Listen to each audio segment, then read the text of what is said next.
Then it struck.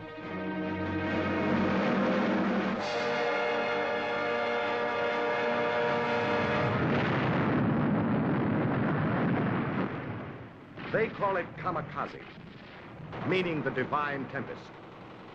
We call them suicide planes, manned by pilots wearing the ceremonial red sash of the Kamikaze Corps.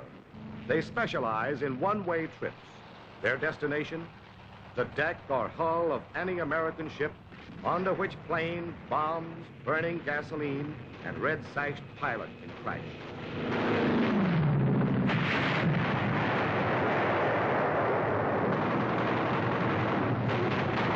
Japan's secret weapon was no secret to our gunners or our flyers, who for months had been tinting the far Pacific with those same red sashes. But now to meet